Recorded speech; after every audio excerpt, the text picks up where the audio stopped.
हिंदी शिक्षण की पिछली कक्षा में हम सभी ने विशेषण को पढ़ा। आज हम सभी अव्यय को पढ़ेंगे। ठीक है बच्चों, जिसकी परिभाषा है ऐसे शब्द जिनमें लिंग, वचन, पुरुष, कारक आदि के कारण कोई विकार नहीं आता, यानी परिवर्तन नहीं आता, अव्यय कहलाते हैं। उसे बच्चों अव्यय कहते हैं। ये शब्द सदैव अपरिवर्तित, अविकारी एवं अव्यय रहते हैं। इनका मूल रूप स्थिर रहता है, कभी बदलता नहीं। जैसे बच्चों आज, कब, इधर, किंतु, परंतु, क्यों, जब, तब और अतः, इसलिए आदि। ठीक है बच्चों, अब हम पढ़ेंगे अव्यय के भेद। अव्यय के बच्चों 4 भेद हैं, जिसमें है क्रिया विशेषण, संबंध बोधक, समुच्चय बोधक, विस्मयादि बोधक। ठीक है बच्चों, जिसमें हम पढ़ेंगे पहला क्रिया विशेषण। ठीक है, क्रिया विशेषण जो शब्द क्रिया की विशेषता बतलाते हैं उन्हें क्रिया विशेषण कहा जाता है। क्रिया विशेषण किसे कहते हैं बच्चों? जो शब्द क्रिया की विशेषता बतलाते हैं उन्हें क्रिया विशेषण कहा जाता है। अर्थ के आधार पर क्रिया विशेषण के 4 प्रकार होते हैं। जैसे पहला है स्थानवाचक, दूसरा कालवाचक, तीसरा परिमाणवाचक, चौथा रीतिवाचक। जिसमें हम पढ़ेंगे बच्चों स्थानवाचक। स्थानवाचक के 2 प्रकार हैं। एक है स्थितिवाचक, दूसरा है बच्चों दिशावाचक। जिसमें हम स्थितिवाचक में शब्द हैं यहाँ, वहाँ, भीतर, बाहर। दिशावाचक में शब्द है बच्चों इधर, उधर, दाएं, बाएं। तो बच्चों आप सभी ने क्रिया विशेषण के ये पहला प्रकार पढ़ा जो था स्थानवाचक। अब हम दूसरा पढ़ेंगे जो है कालवाचक। कालवाचक के बच्चों 3 प्रकार हैं। पहला है समयवाचक, अवधिवाचक, बारंबारता वाचक। जिसमें हम पढ़ेंगे समयवाचक।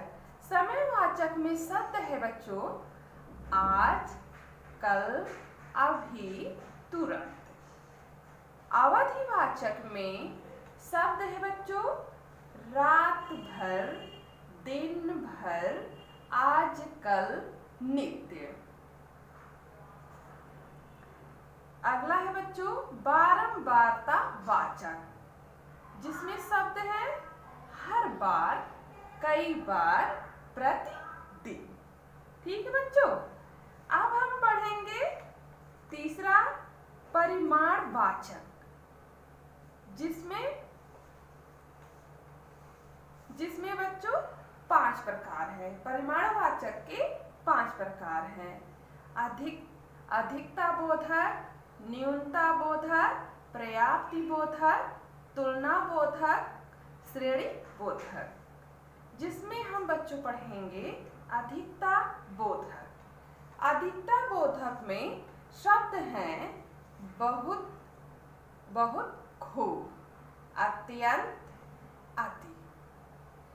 अब हम बच्चों पढ़ेंगे अगला न्यूनता बोधक, जिसमें शब्द है जरा, थोड़ा, किंचित, कुछ। अगला पढ़ेंगे बच्चों पर्याप्ति बोधक, जिसमें शब्द है बस, यथेष्ट, काफी, ठीक। अगला पढ़ेंगे बच्चों तुलना बोधक, जिसमें शब्द है कम, अधिक, इतना, उतना। अंतिम पढ़ेंगे बच्चों श्रेणी बोधक, जिसमें शब्द है बारी बारी, तिल तिल, थोड़ा थोड़ा। ठीक है बच्चों, अब हम क्रिया विशेषण के अंतिम वाचक को पढ़ेंगे, जो है रीतिवाचक। रीतिवाचक ऐसे, वैसे, कैसे, धीरे, अचानक, कदाचित, अवश्य, इसलिए, तक, सा, तो, हा, जी, यथा संभव। ये रीतिवाचक के शब्द हैं। ठीक है बच्चों, आपने पढ़ा क्रिया विशेषण में ये 4 वाचक। ठीक है, अब हम पढ़ेंगे संबंध बोधक, जिसमें आपने पढ़ा क्रिया विशेषण। क्रिया विशेषण में पढ़ा स्थानवाचक, कालवाचक, परिमाणवाचक, रीतिवाचक। अब हम पढ़ेंगे दूसरा संबंध बोधक, जो अव्यय किसी संज्ञा के बाद आकर उस संज्ञा का संबंध वाक्य के दूसरे शब्द से दिखाते हैं, उन्हें संबंध बोधक कहते हैं। जैसे बच्चों, वह दिन भर काम करता रहा। यहाँ बच्चों भर, भर यहाँ संबंध बोधक है। अगला है मैं विद्यालय तक गया था। यहाँ बच्चों तक संबंध बोधक है। अगला है मनुष्य पानी के बिना जीवित नहीं रह सकता। यहाँ बच्चों संबंध बोधक शब्द है बिना।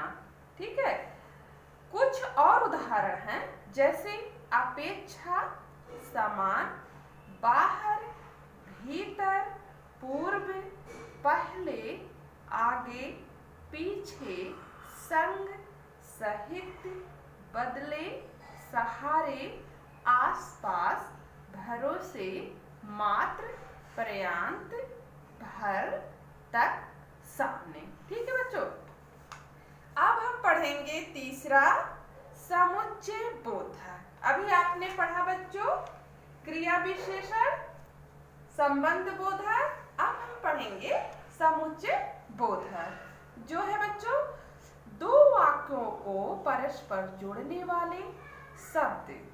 दो वाक्यों को परस्पर जोड़ने वाले शब्द समुच्चय बोधक अव्यय कहे जाते हैं।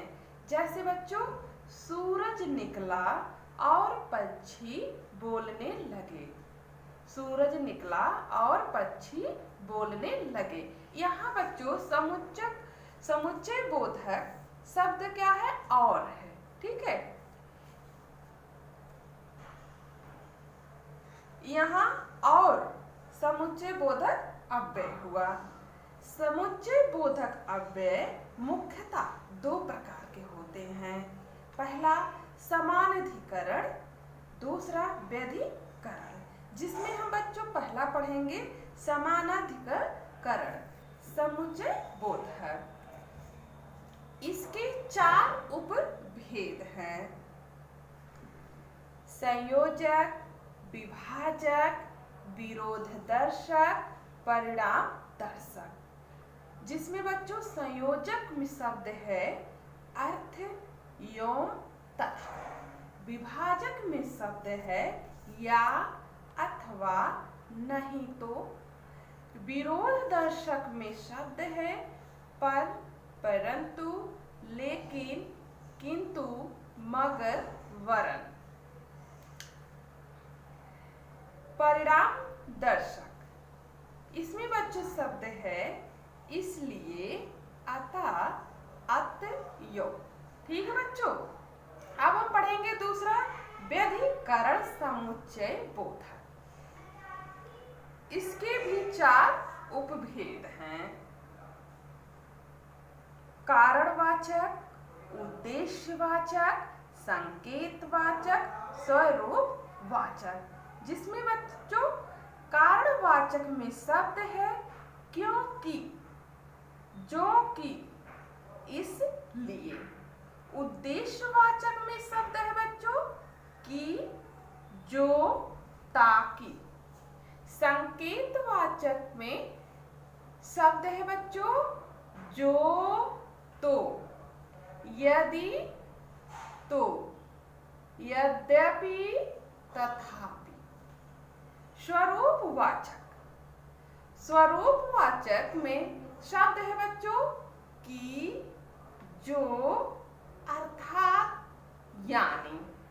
ठीक बच्चों, ये आपका समुच्चय बोधक में आपके मुख्यतः दो प्रकार थे, समान अधिकरण समुच्चय बोधक, व्यधिकरण समुच्चय बोधक।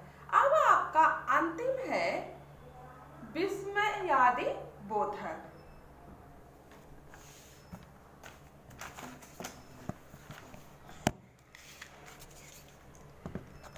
आपका अंतिम है बच्चों विस्मयादि बोधक, जिसमें है जिन अवयवों से हर्ष, शोक, घृणा आदि भाव व्यंजित होते हैं तथा जिनका संबंध वाक्य के किसी पद से नहीं होता, उन्हें विस्मयादि बोधक अव्यय कहते हैं। जैसे बच्चों, हाय वह चल बसा।